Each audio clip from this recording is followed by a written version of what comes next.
저는 우리 교회가, 저는 이제 목회 방향이 또 철학이 영성, 하나님과 관계, 또 지성, 자기가 무식한 사람이라고 남에게 비난받지 않도록 기본적으로 알만한 지식은 기본적으로 가져야 된다는 것. 그래서 여러 가지 지식에 대한 많은 것을 여러분들에게 제공하려고 하고, 그리고 사회성, 우리는 어차피 나라와 이 사회와 격리되어 있는 공동체가 아니고 예수님이 다시 오실 때까지는 이 사회와 이 나라에서 함께 공유하며 살아가야 될 공동체이기 때문에. 할렐루야. 그래서 여러분들에게 이렇게 말씀을 드리는 것입니다. 저는 이제 이 교회를 잘 지도하는 지도자로서 이 교회는 주님이 피로 사신 교회이기 때문에 어떻든 그 주인님이 어떤 것을 원하시는지 그것을 생각해서 그래서 주님의 뜻대로 인도해 가려고 애를 쓰고, 또 성경 또 말씀 설교를 할 때도 이 말씀을 내가 혹시나 잘못 해석을 하지 않을까, 그래서 더 깊이 또 여기저기 여러 책들을 다 참고를 하고, 그래서 더 정확하고 또 더 분명한 그런 말씀을 여러분에게 전해드리려고 애를 쓰고 있다는 사실을 기억해 주시면 감사하겠어요. 오늘 이 다윗의 자손으로 오신 예수님에 대해서 이 마태복음 1장 1절, 우리 다 알고 있는 사실이잖아요. 따라 한번 하실까요?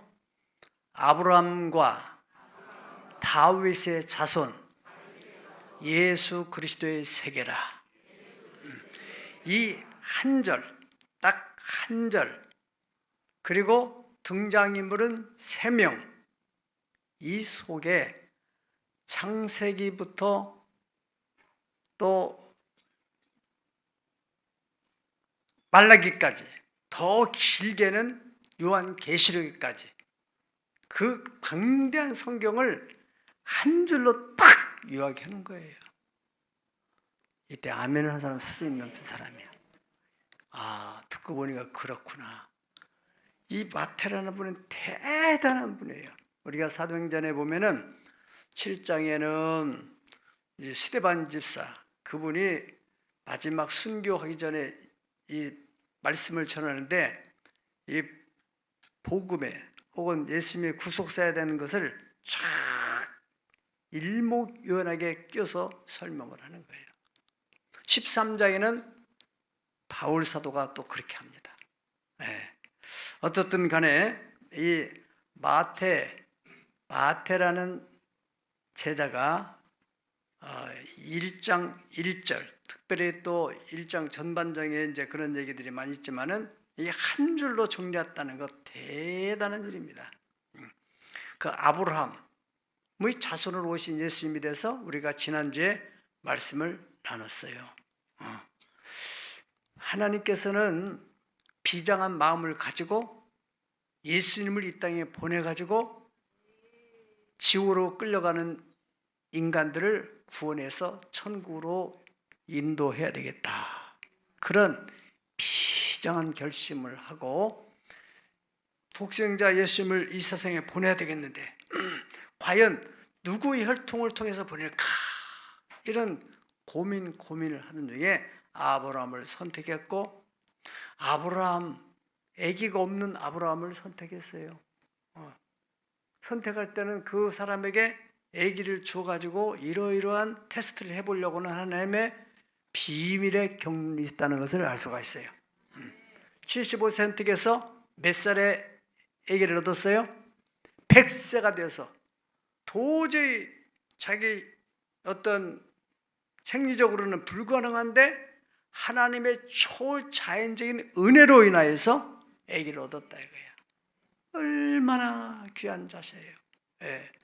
그런데 그 아이가 어느 정도 성장했을 때, 적어도 10대 중후반 되었을 때 이 아이를 하나님께 번제로 바치라고 하는 정말 청천벽력 같은 그런 하나님의 명령 앞에 우리가 지난주에 말씀을 나눴던 것처럼 1절에서 22장 1절에서 2절까지는 하나님이 명령하는 거고 3절에는 거기에 대해서 이렇다 저렇다 전혀 얘기가 없이 아침 일찍 일어나서 아브라함이 번제를 드릴 모리아산을 향해서 자기 아들과 함께 떠나는 그 내용이 있단 말이죠.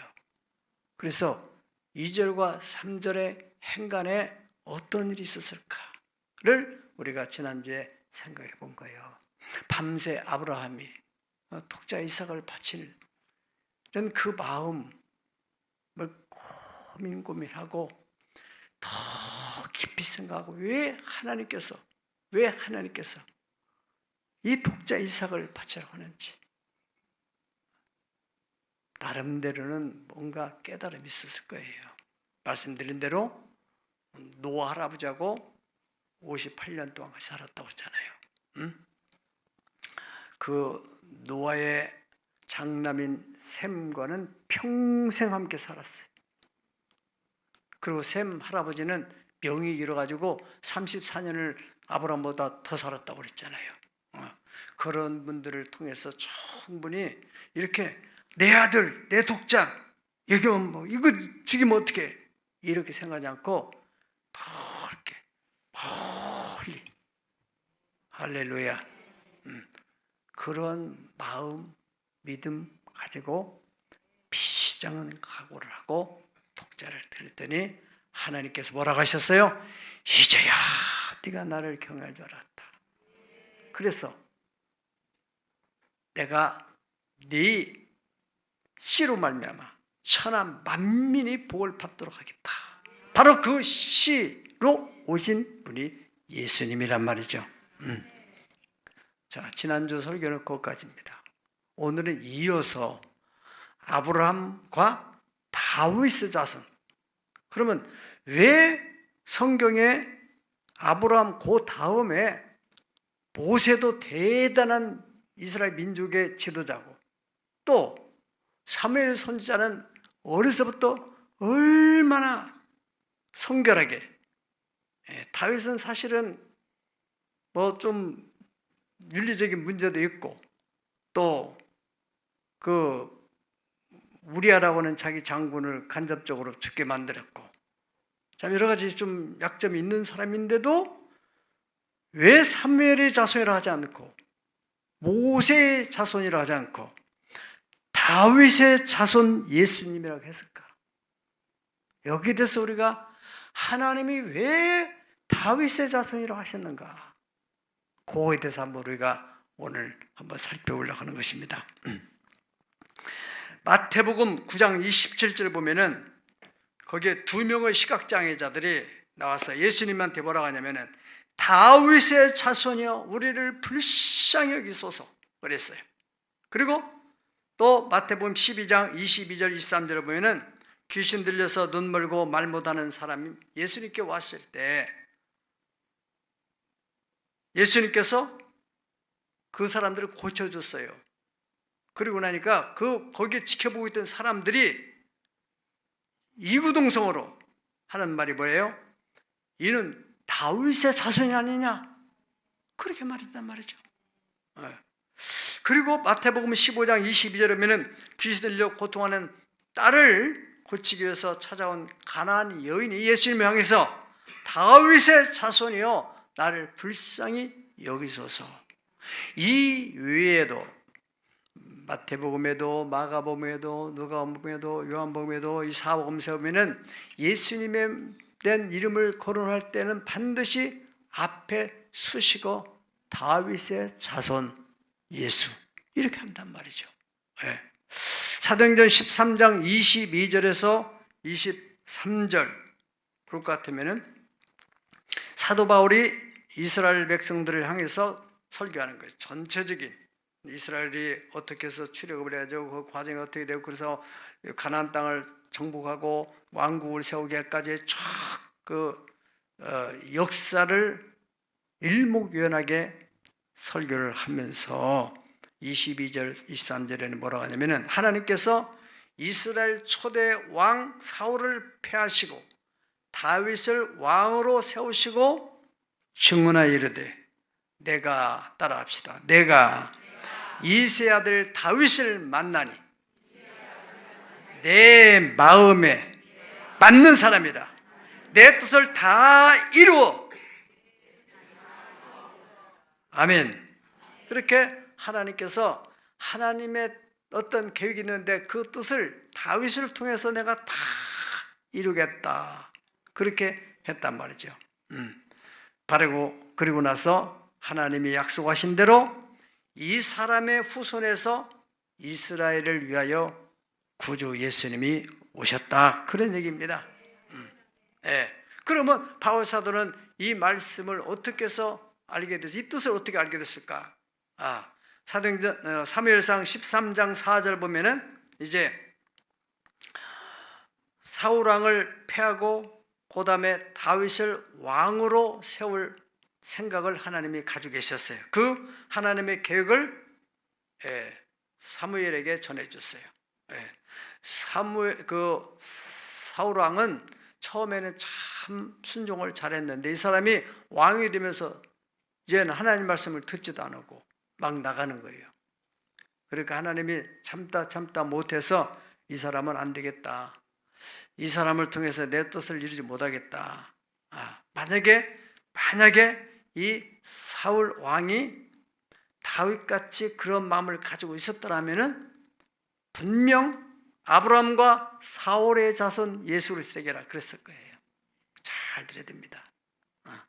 우리가 이 말씀을 잘 들어야 사울의 반열에 서지 않고 다윗의 반열에 서게 되는 거예요.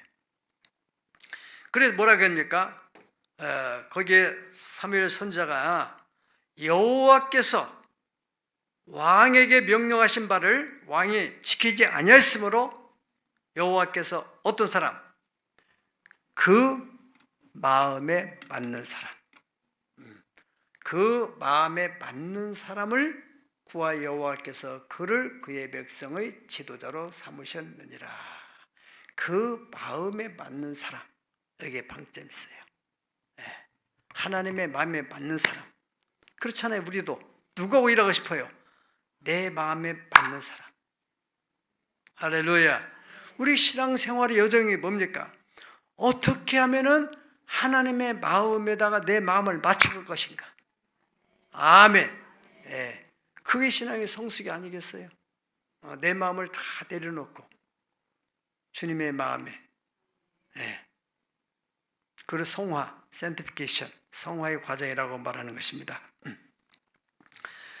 그러면은 이 사무엘 선지자는 이제 하나님의 명령을 따라서 사울 왕을 이제 패할 하나님의 계획하시니까 이제 하나님의 마음에 맞는 사람이 누군지 알아봐야 할 거 아니겠어요? 사무엘상 이제 16장에 가게 되면은 하나님께서 구체적으로 사울에게 말합니다. 사무엘 선지자에게 말합니다. 너는 이새의 집에 가서 그 집에 아들들이 있으니까 그 아들들 가운데 왕으로 기름 부을 사람이 있다. 그러니까 그 집으로 가봐라. 그래서 사람을 통해서 이제 통보를 했어요. 당신 집에 왕으로 세울 사람이다 하니까 아들을 다 준비시켜라. 그러니까 아이들을 다 목욕시키고 좋은 옷을 입히고 그래서 쫙 한 줄로 무릎 꿇고 앉아서 기다렸겠죠. 사무엘 선지자가 딱 와서 장남, 차남, 삼남 저 7번째까지 딱 봤어요. 장남을 딱 보니까 엘리압이라고 하는 이 장남이 풍채도 좋고 아주 인물이 훤해요. 이 사람이구나. 그래서 바로 거기다가 기름을 부으려고 하는데 하나님께서 이 사람이 아니야. 사람들은 외모를 보지만은 나 여호와는 그 사람의 마음, 중심을 본다. 그렇게 말씀해요. 그래서 사무엘이 그걸 거두고 두 번째 또 기름을 부으려고 하니까 아비나답이 하나님께서 얘도 아니다. 세 번째 산마에게 불러가니까 얘도 아니다. 네 번째, 다섯 번째, 일곱 번째까지 갔는데 얘도 아니다. 그러니까 사무엘 선지자가 이새한테 당신 아들이 이게 전부냐? 아니, 아들이 한 명은 있는데 걔는 지금 양치로 보냈다고. 그때 다윗의 나이는 적어도 한 10대 중반 정도 된 나이예요. 중후반. 데려가라고. 그래서 데려왔어.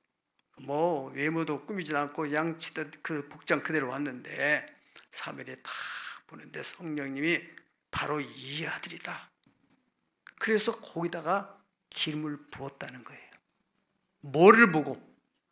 마음을 보고. 하나님은 이미 다윗이 어떤 마음을 가지고 있는지를 다 내다보고서 이 다윗에게 기름을 부었다. 그렇게 성경이 말씀하고 있습니다. 자, 그러면 여기서 우리는 다윗의 마음이 과연 어떠한 마음이기에 그 마음이 하나님의 마음에 딱 들었는지 그것을 우리가 오늘 말씀을 통해 살펴보려고 하는 거예요. 사무엘 선지자가 기름 부을 당시 다윗은 나이가 몇이라고요?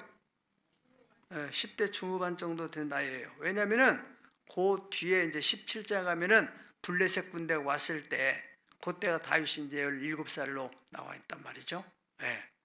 그래서 이제 다윗의 마음이 어떤 마음인지를 알 수 없는데 중요한 것은 여러분 꼭 명심해야 할 것은 사람의 마음을 우리가 알 수 없어요. 여러분도 제 마음을 알 수 없고 저도 여러분 마음을 알 수 없고 그래서 옛날 어른들이 한 길 사람 속은 10길 물속 길보다는 너무너무 알기 어렵다. 10길은 제법을 알지만은 한 길밖에 안 되는 사람 속은 잴 수가 없으니까 알 수가 없다. 그런데 알 수 있는 길이 있다는 거예요. 하나가 뭐예요? 물은 건너봐야 알고 사람은 지내봐야 한다. 그래서 오래 같이 지내다 보면은 이 사람은 이런 마음을 가지고 있구나. 그 마음이 언제 드러나느냐? 어떤 상황, 어떤 사건 그 속에서 드러나는 거예요. 다윗의 마음, 하나님을 향하는 그런 마음이 언제 드러나냐? 사무엘상 17장 26절에 보면은 골리앗이 이스라엘 나라를 쳐들어왔어요. 사울 왕부터 시작해서 이스라엘 군대 또 어떤 사람도 어느 누구도 골리앗이 그렇게 하나님을 모욕하고 하나님이 세운 군대들을 모욕하는데도 나설 사람이 없어요. 그 위험 앞에서 그 기라성같이 큰 2m 40 정도 되는 그러한 거구 앞에서 소리를 지르는데 그 위험 앞에 나갈 사람이 아무도 없었어요. 참 두려워서 고개 숙이고 있을 때 다윗이 그때 나가는 거예요. 어떤 마음을 가지고 17장 26절에 보면은 저 도대체가 할례도 받지 않은 저런 인간이 하나님의 군대를 이렇게 모욕할 수 있느냐. 거룩한 의분이 일어난 거예요. 왜요? 하나님을 너무 사랑하니까. 여러분의 아버지를 누가 욕한다든가 여러분의 어머니를 누가 욕한다든가 기분이 좋아요? 우리 어렸을 때는 아무튼 엄마 아빠 이름들을 어떻게 알아가지고 그것을 막 욕을 하면은 막 그때 쌈 붙는 거예요. 자극하려면 엄마 아빠 내게 욕하는 것보다도 엄마 이름을 가지고 욕하면 너무너무 화가 나는 거예요. 왜? 너무너무 엄마가 나보다 더 귀한 분이라고 생각하기 때문에 그래요. 여러분 우리가 정말로 하나님이 참 나보다 귀한 일입니다. 귀한 분이다 라고 생각한다면 내가 욕먹는 것보다도 하나님의 이름이 모욕을 받는 것을 못 견디는 거예요. 반대로 하나님보다는 내가 더 귀하다 라고 생각하면 하나님 욕먹는 건 괜찮아. 나를 욕하는 것은 내가 못 견뎌. 왜 내가? 왜 나한테? 그렇잖아요. 사건 앞에 마음은 드러나게 되는 거예요. 이 위기 상황 앞에서 아무도 나설 리가 없어요. 그렇잖아요. 사무엘상 17장 26절. 여러분이 하면 여러분의 입술로 한번 고백합시다. 시작.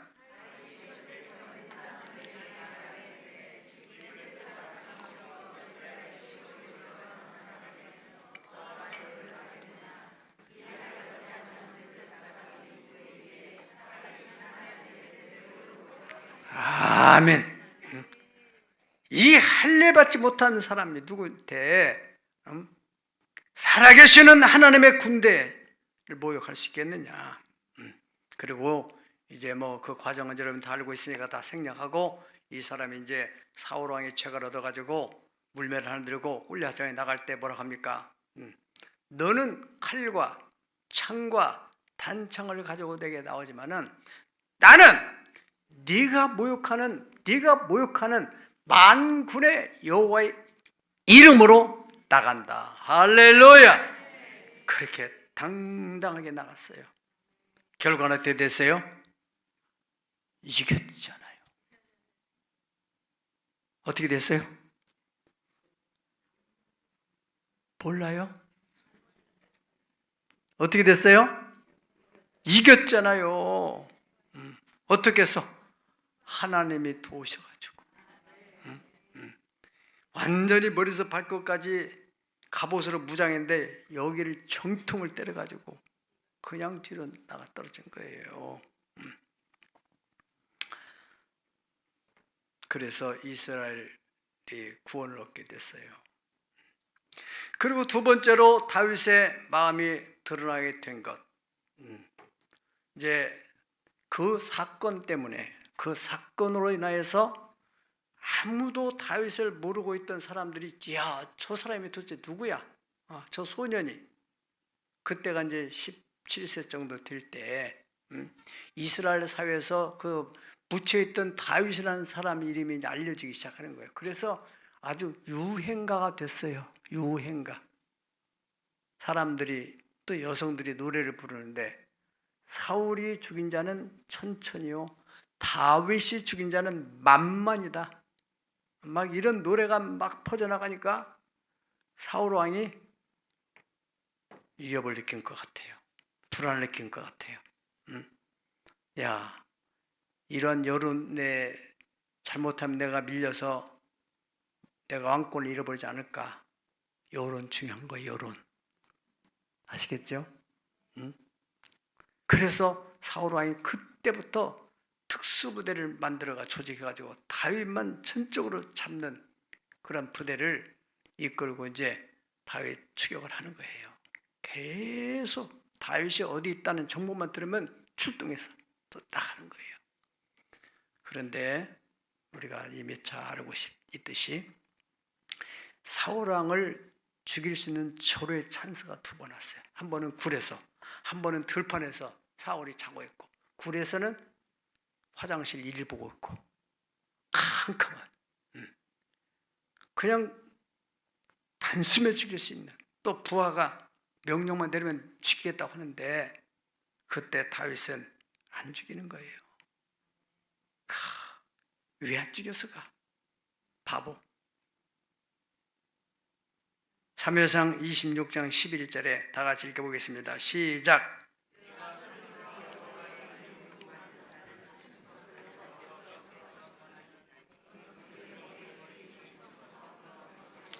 아멘. 여기 내가 손을 들어서 여호와의 기름 부음 받은 자를 치는 것은 여호와께서 금하고 있는 것이다. 내가 지금 생명의 위협을 느낀다고 이 왕을, 하나님의 기름 부은 왕을 내가 죽일 수는 없다. 창과 물병만 가지고 가자. 그렇게 말했어요.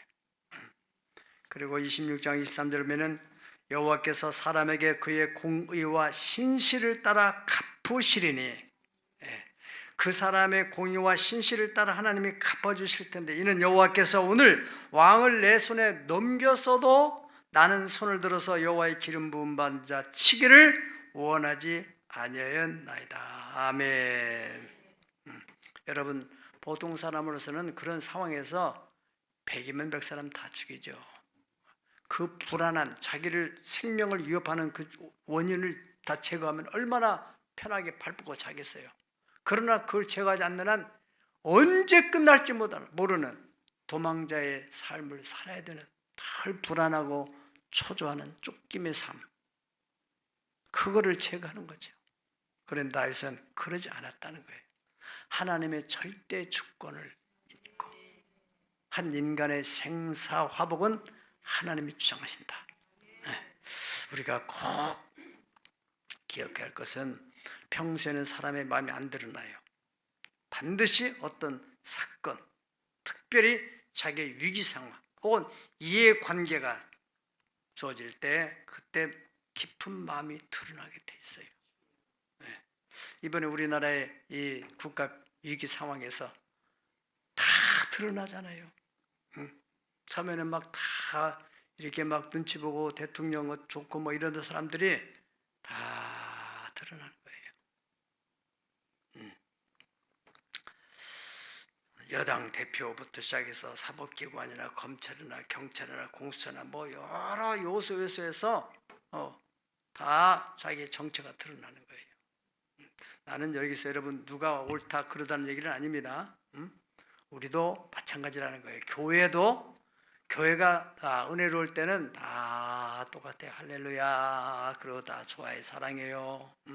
정말 교회가 어떤 위기를 당할 때, 어떤 이단의 공격을 받을 때, 자 목회자에서 무슨 인신 공격을 받을 때, 하여튼 여러 가지 뭐 재정적으로 어려움을 당할 때나, 지난번에 코로나19 같은 데서 막 어떤 위기가 있을 때, 그때 다 드러나는. 어떤 사람들은 아니 정부에서 하지 말라는데 왜 우리 목사님을 자꾸 예배를 하는 거야.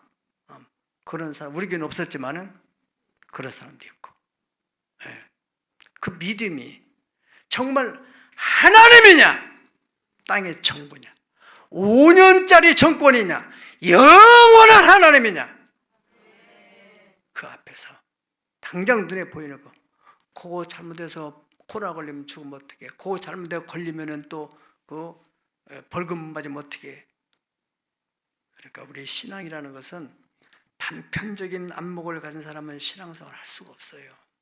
그 진짜 믿음도 아니고, 우리는 영혼을 할렐루야, 영혼을 들여다보는 안목, 그것을 성경은 우리에게 말해주고 있는 겁니다. 우리가 성경의 수많은 선교자들, 그리고 성경 이후 시대, 교회 시대도 수많은 선교자들은 이렇게 그냥 당장 눈에 보이는 그런 자기 생명 혹은 이익 이런 데서 두려워하지 않고 영혼을 바라보는 안목을 가졌기 때문입니다.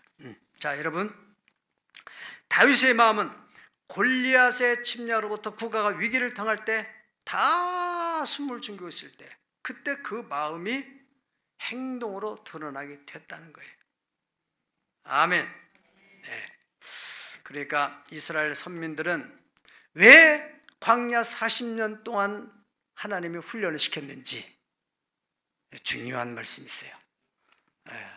신명기 8장 2절을 보시겠습니다. 신명기 8장 2절 다 같이 읽겠습니다. 시작.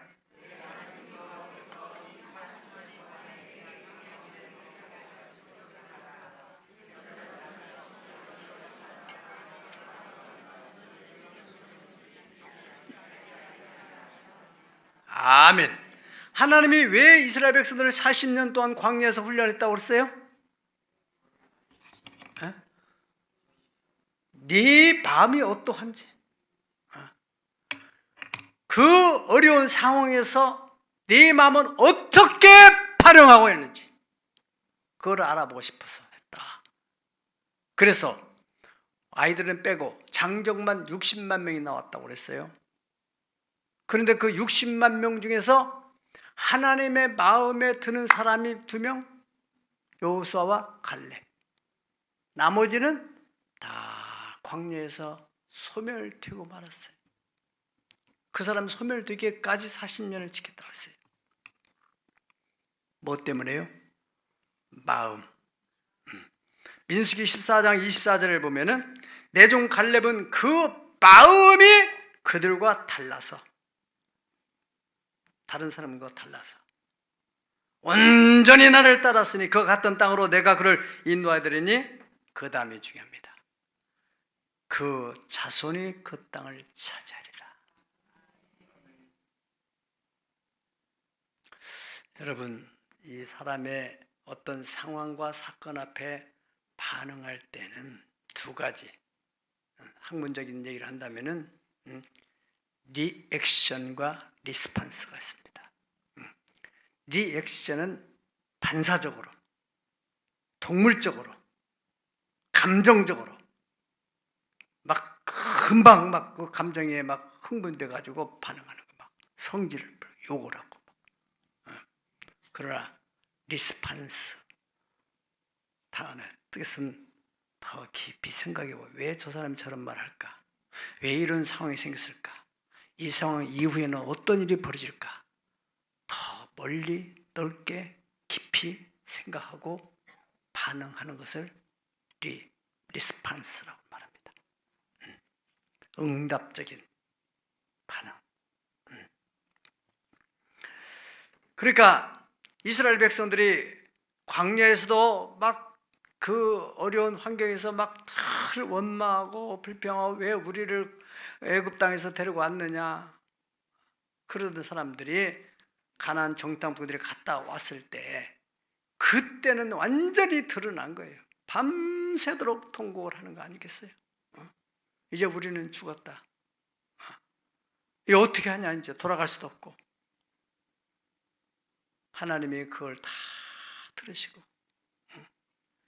세상의 광야에서, 그리고 그 애굽의 그 바로의 권력에서 10가지 재앙을 통해서 끌어내요.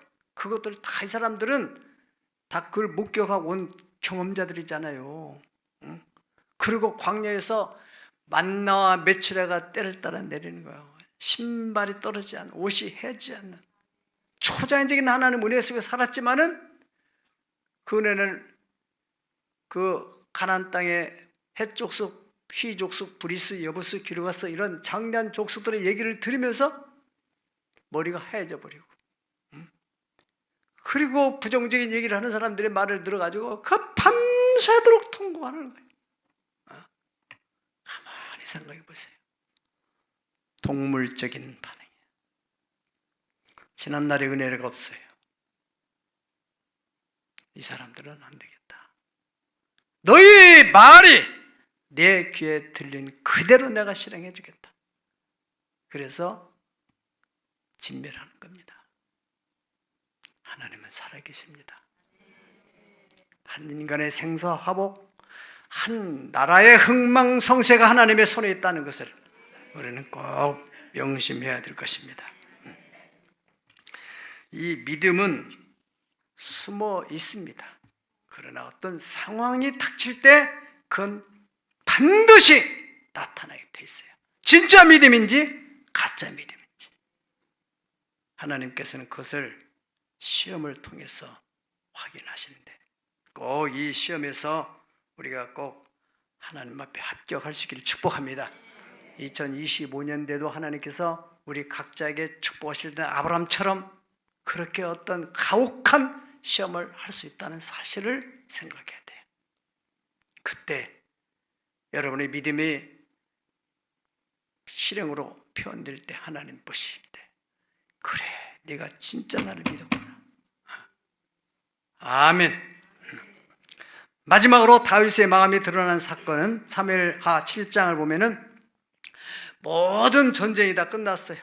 이제는 걱정, 근심, 적들도 없고, 사울왕도 없고, 자기를 공격하는 주변의 적들도 없고, 백향목 궁궐에 싸져 평안히 지낼 때, 그때 다윗의 마음속에 하나님의 장막을 보는 순간에, 아니, 이제 마음이 정신이 들어온 거예요.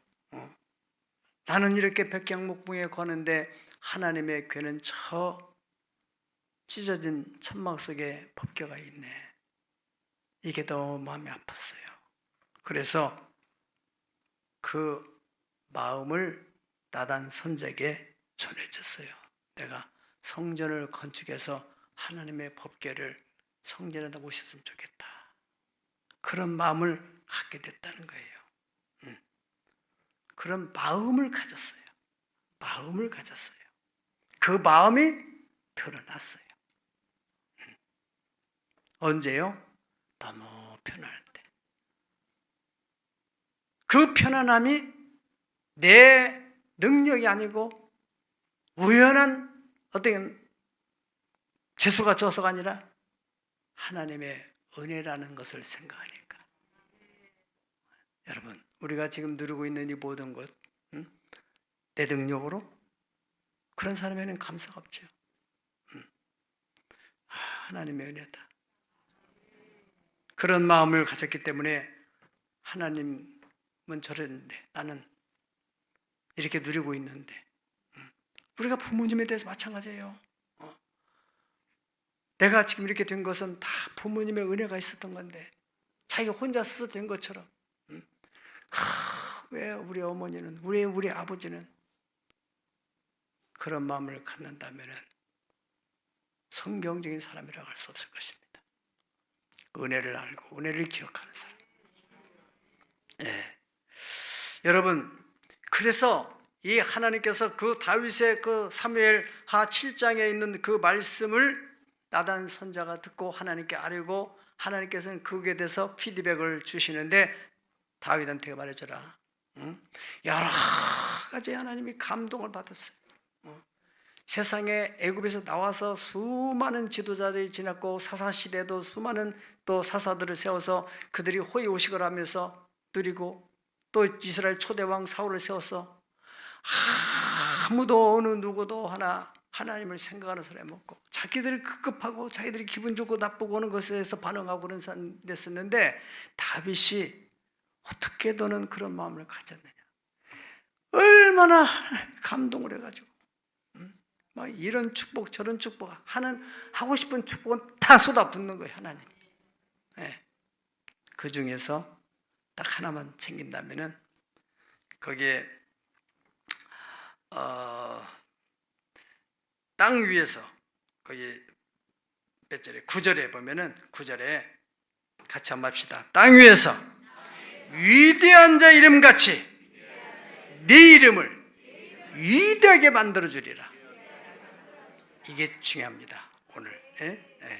땅 위에서 위대한 자 이름이 있다. 기억에 남는 이름들 있잖아요. 우리 역사 속에서도 그 이름같이 내 이름을 어느 나라에서가 아니라 어느 한 시대에서 기억하다가 없어지는 의미가 아니라 전 세계 오고 오는 영원에까지 기억될 수 있는 이름으로 만들어주겠다. 아멘. 여러분, 이 인류 역사에 가장 위대한 이름이 어떤 이름이에요? 예수 이름이잖아요. 마태복음 1장 20절, 아들을 낳으니 이름을 예수라 하라. 그는 자기 백성을 죄에서 구원받을 이름. 사도행전 4장 12절에 보면은 천하 인간의 예수 이름 밖에는 구원 얻을 이름이 없다라고 단정을 하고 있습니다. 그렇게 믿으면 아멘 하세요. 오직 예수 이름으로 구원을 받게 되는 거예요. 그런데 그 위대한 구원의 이름 예수 이름 앞에 수식으로 따라다니는 이름이 바로 다윗의 자손이라는 거예요. 얼마나 놀라운 일이에요. 다윗은 한 인간에 불과한데 영원한 그 구원의 이름에 항상 수식으로 따라 붙어 다니는 거예요. 따라 붙어. 다윗의 자손 예수여, 다윗의 자손 예수여. 그럼 예수님께서 기분이 나빴으면, 야 임마, 왜 나한테 다윗의 자손이라고 그래? 나는 하나님의 아들인데. 그런 얘기 한 번도 없어요. 당연한 걸로 예수님 받아들여요.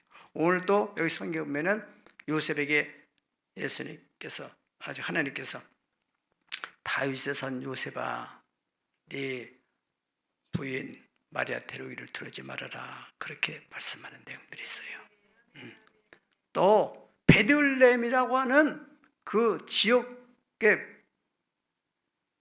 닉네임이 있다면은, 다른 이름은 다윗의 동네라고 그래요. 대단한 이름이죠. 거기에 바로 예수님이 오시는 거예요. 거기에. 결론적으로 이제 정리한다면은 다윗의 마음에 드러난 세 가지 사건. 첫째는 어떤 사건이에요? 위기 상황 앞에서 블레셋, 골리앗 위협을 하고 있는 그 상황, 어느 누구도 안 나서는 거예요. 그냥 가만히 있으면 되는 거예요. 잘못 나섰다가 목 달아날 일이 있어요. 죽고 사는 것은 두 번째고 나는 하나님의 이름이 모욕을 당한 것을 볼 수가 없다. 그 마음 하나 때문에 나가는 거예요. 그렇지 않습니까? 하나님은 그걸 보시는 거예요. 전혀 마음의 준비도 없었잖아요. 그저 그냥 아버지가 도시락 갖다 주라니까 도시락 갖다 줄 뿐인데 이 상황을 딱 접하고 보니까 이게 뭐야? 응? 하나님의 이름 모욕하는 저 사람을 아무도 대항할 사람이 없어. 이게 풍기한 거예요. 두 번째로는 자기 생명을 직접적으로 위협하는 사울왕. 우리가 첫 번째는 그냥 덮어둘 수도 있어요. 뭐 내게 피해가 없는데 가만히 있으면 되지 뭐 그럴 수도 있어요. 두 번째는 내게 직접적으로 지금 위협을 가하고 있는 사울. 그 사울을 죽일 수 있는 두 번이나 절호의 찬스가 왔어요. 그런데 다윗이 죽이지 못한 한 가지 이유는 하나님의 기름 부음 받았다는 이 사실. 그 사실 때문에 다윗이 하지 못한 것입니다. 자, 우리 자신 한번 돌아보세요. 우리는 다 좋을 때는 좋다가 내 자존심을 건드리는 그 사건이 일어난다. 어떻습니까? 내게 어떤 재정적인 손해를 입히는 사건이 생긴다. 어떻습니까? 세 번째, 아무런 위기도 위협도 없는 그러한 상황. 아주 편안한 상황이에요. 백향목 궁에 있을 때. 그때 대체로 다른 모든 사람들은 이제는 좀 편하게 살자 그러고 말 건데 다윗은 내가 이렇게 되기까지는 하나님의 은혜 없이는 안 됐지. 그런데 하나님의 그가 저 장막이 있다. 이것이 마음 맞던 것입니다. 그것에 대해서 사무엘하 7장의 3절 보면은 그 얘기를 나단 선지자 있을 때 나단 선지자가 이렇게 말합니다. 마음에 있는 바를 행하소서. 마음에 있는 바를 행하소서. 그 다윗의 마음속에 그거 있었다는 거예요. 예. 이것을 오늘날 우리에게 적용한다면 우리 집은 이렇게 편안한데 하나님의 교회, 주님의 피로 사신 교회같이 뭐 어떤 어려움이 있다. 그거에 대해서 이래서는 안 되지. 이런 마음을 가지고 있다면 그 마음이 바로 다윗의 마음 같은 마음일 것이에요. 여러분, 사람은 외모를 보고 그 사람의 키나 그 사람의 외모, 학벌, 백그라운드 이걸 보고서 사람을 평가하는 거예요. 저 사람은 이렇다 저렇다. 근데 하나님은 그게 아니라는 거예요. 마음을 보신대요. 그 마음은 누구도 할 수 없어요. 사건, 상황, 이해관계 이런 일들이 생길 때 그 마음은 드러나는 거예요. 그래서 베드로전서 2장 3장 3절 4절을 보면은 너희는 외모로 마음 꾸미지 말고 마음에 숨은 사람을 안정되고 썩지 아니할 것으로 하라. 이것은 하나님 앞에서 값진 것이니라. 그렇게 말했어요. 마음을 아름답게 잘 내면 마음에 숨은 사람을 잘 아름답게 다듬어서 2025년 새해에 또 앞으로도 여러분의 삶의 현장 속에 어떤 사건이 생기고 상황이 발생할 때 여러분의 그 마음이 환경 속에 표출될 수 있기를. 그래서 하나님께서 이제야 내가 나를 사랑한 줄 알았다. 너는 내 마음에 탁 드는 사람이다. 내가 너를 통해서 내 뜻을 꼭 이루겠다 하시는 그 음성을 듣는 저와 여러분 되기를 예수님의 이름으로 축복합니다. 기도하겠습니다.